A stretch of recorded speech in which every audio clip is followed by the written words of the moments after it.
je suis tombé sur un site incroyable, un site romain, Djamila. Cette ville muette me raconte l'importance pour les Romains de contrôler ces montagnes. À l'époque, les Kabyles faisaient partie des peuples numides.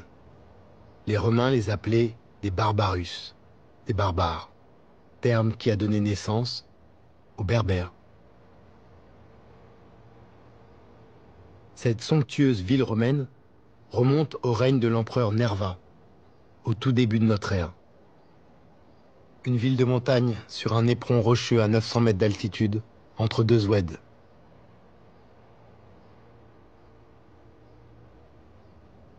Djamila était probablement une ville très riche. Elle est inscrite au patrimoine de l'humanité. Cette cité abandonnée me rappelle à sa manière que les Romains ne sont jamais venus à bout des barbares. Rome est partie, les Berbères sont restés. Plus au sud, au creux du relief, on entre dans Timgad. C'était une ville de garnison romaine, fondée en l'an 100 de notre ère par Trajan, probablement pour servir de campement à la 3e légion d'Auguste Timgad. Chaque édifice évoque la puissance de Rome. L'arc de Trajan, la porte est et la porte ouest de Marc Aurèle.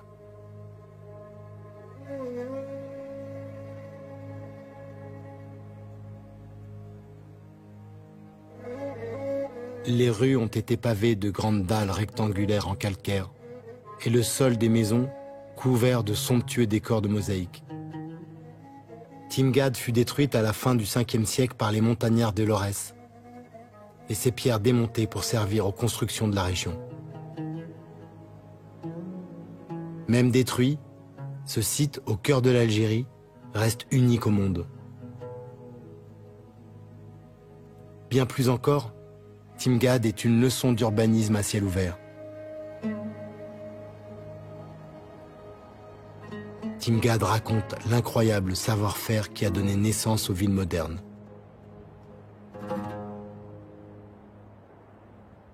Constantine, ville perchée, porte cet héritage romain. L'ancienne capitale des Numides, appelée Cirta, est devenue une forteresse quadrillée d'avenues et de rues à la romaine.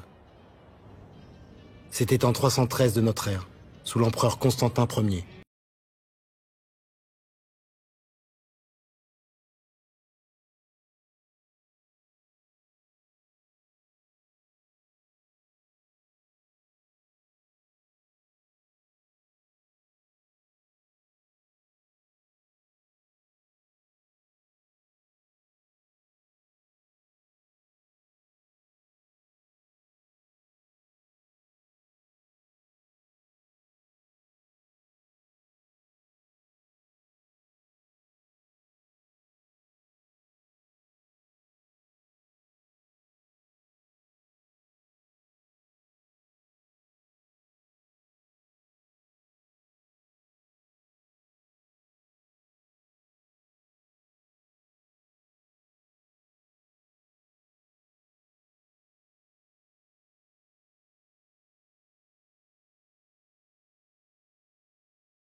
Comprend une université.